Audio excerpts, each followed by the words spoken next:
Podcasting from Woodstock, Georgia, welcome to Soul Solutions, a show where we overcome our fears and our limiting beliefs. I'm your host, author, and certified life coach, Terry Kozlowski. Hello, warriors. Is your egoic mind ruminating on the negativities in your life? Can you alter your mindset to see the bright side of things?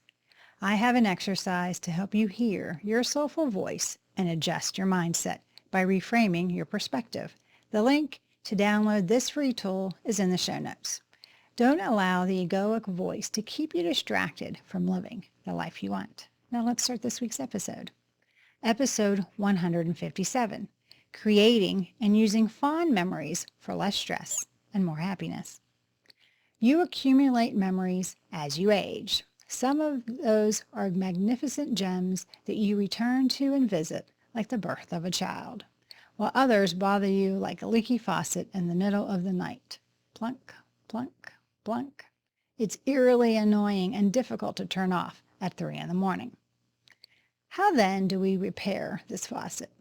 You can train your mind into cherishing only select few lovely thoughts while banishing others to the forgotten dungeon if you practice the art of selection.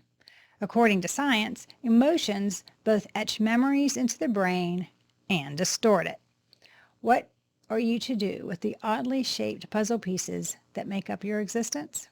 In his famous quote, Pablo Neruda said, "Life is so short, but forgetting is so long."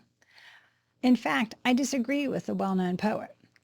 I believe you can train your mind to let go of unwanted memories and thoughts. Positive memories, if treated like fine foods, can serve as a reminder of the goodness in life. These are the memories that spur you on to continue living and thriving. The science of memories. The positive emotion and improved well-being that comes from thinking of happy memories points to the potential adaptive function for stress reduction. In 2 experiments, researchers looked at whether it might reduce the stress response by recalling autobiographical memories with a positive content or remembering the good times. Following an acute stressor, they asked participants to recall an autobiographical memory that was positive. In all experiments, recalling only pleasant memories had a slowed cortisol surge and diminished the negative effect. Furthermore, despite experiencing stress, those with higher levels of self-reported resilience displayed improved mood. The circuits within the brain previously associated with reward processing and emotional mastery were active during happy memories, and positivity was associated with increased connectivity in the prefrontal cortex. Faced with stress, the findings show that restoring and safeguarding effects of self-generated pleasant emotions via memory call works. Use your fond memories for stress management. Although you've had both positive and negative experiences in life, it's true that your memories can play a significant impact on how you manage stress. Which experiences are you letting the ego play back in your mind? Are you concentrating on the fond or painful memories? While I'm not advocating that you try to forget your unpleasant memories, you can use the power of optimism to reduce your anxiety when thinking back on a memory. Here are 3 stages of memory. First is the actual knowledge, that first-hand experience. The second step is storing the data. And the third stage is recalling the memory back. You can either raise or lower your stress levels since the memories you retrieve and relive are prone to distortion by the ego. You typically recall less information about enjoyable events compared to unpleasant ones. Additionally, you have a propensity to recall and reconstruct your emotional past in a manner consistent with how you're feeling right now in the present moment. And this affects both how you remember your experiences and how stressed you feel when thinking about them. Put a positive spin on a negative situation, a process known as cognitive reprisal, in order to improve emotional memory accuracy while also reducing their negative undertones. Putting a positive perspective on a situation not only helps with stress management and stress reduction, but also improves memory. Tips for creating fond memories. Consider yourself a reservoir of happiness and use nostalgia as a sort of self-care practice. You can combat unpleasant emotions like anxiety, loneliness, and meaninglessness by going back to happy times. According to the research, the ability to recall pleasant moments predicts how pleased you are right now with your life. Consequently, how can you fill this reservoir? It requires more than just having great experiences and hoping they stick around to create joyful memories. You can use the patterns that memories follow to become a memory architect and have control over what you and those around you will and won't recall. Here are some suggestions for creating and preserving those fond memories. Number 1, concentrate. Being conscious while you are joyful is the simplest way to create a fond memory. Occasionally, you may be too preoccupied to really appreciate the positive encounter. The building blocks of memory are attention and awareness. Therefore, work on cultivating an awareness of the experiences you want to remember. If you experience one, attempt to mentally capture what is happening at that moment and carry that information with you. Number 2, create episodic memories with your senses. Don't just focus on how something looks when creating a mental photo. Also note how it sounds and smells. Because not all long-term memories are created equal, you need to know how to create them that last. Knowing that Paris is the capital of France is a somatic memory. Your remembrance of your vacation to Paris is an episodic memory. The aroma of the cheese you brought along for a picnic, the taste of the fuel in the air, and the excitement you feel are all included in this image rather than just the picture of the Eiffel Tower. Though important, somatic memory is not something you can actually refer to. Episodic memories are the ones that let you travel because they are richer and more vivid. Number 3, try a novel approach for fond memory creation.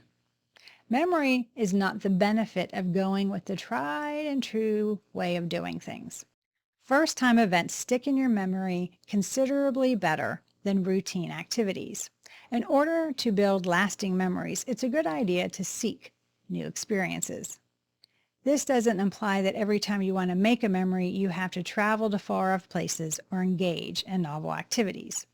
Using a new item in your cooking or tasting a dish you've never tried before can have the same impact. Number 4, integrate fond memory triggers. Your memory is associated based.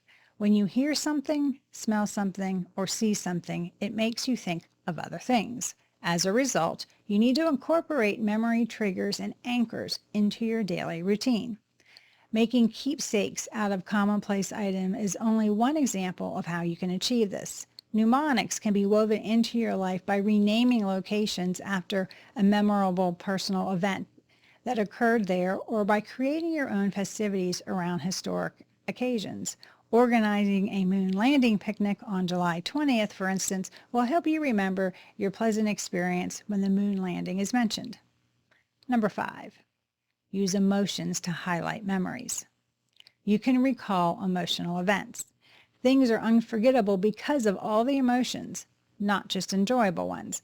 By doing things outside your comfort zone, you can take advantage of this reality about human psychology and increase the likelihood that your actions will be remembered.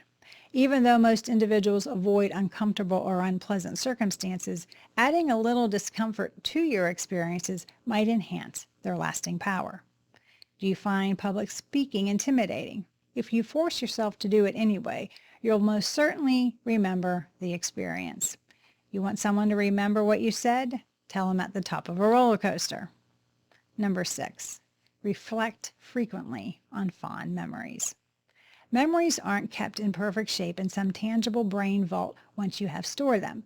They require periodic dusting, just like your souvenirs do. Reliving events can keep memories fresh and prevent them from fading away. Similar to a muscle, your memory gets stronger the more you use it. increasing the likelihood that you will store there permanently the information that you want. Therefore, don't worry about being caught up in nostalgia. You're just taking care of the store of joyful memories. You can guarantee that wonderful memories are available when you need them by building and maintaining a bank of them. Moving forward with fond memories. The treasury and protector of everything is memory. As long as you remember, nothing is ever truly lost to you. Sometimes you won't understand the importance of a moment until it is remembered. Enjoy your fond memories. However, don't waste your remaining time in this place gazing back and yearning for the good old days. Genuinely blended moments will endure forever. You're more likely to indulge in nostalgic behavior when you're depressed, lonely, or feeling purposeless. It serves as a coping mechanism for feeling down. If this describes you, think back to a fond memory and remember your first kiss or an exciting vacation. Try to recall the sound, smell, and sensation. You'll feel better, and maybe this will even remind you of how to replicate what you're currently lacking in your life. Do you need help to manage your stress? Are you looking for a way to create more fond memories in your life? Do you want to create the life of your dreams? If so, please reach out to me at terrykozlowski.com and we can create a plan for you to have less stress and more happiness in your life. Thanks for listening to Soul Solutions with Terry Kozlowski. If you'd like the show and want to learn more, check out terrykozlowski.com where you can find the links to everything we talked about in this episode. Please subscribe to the show so you'll never miss an episode as we overcome our fears and our limiting beliefs.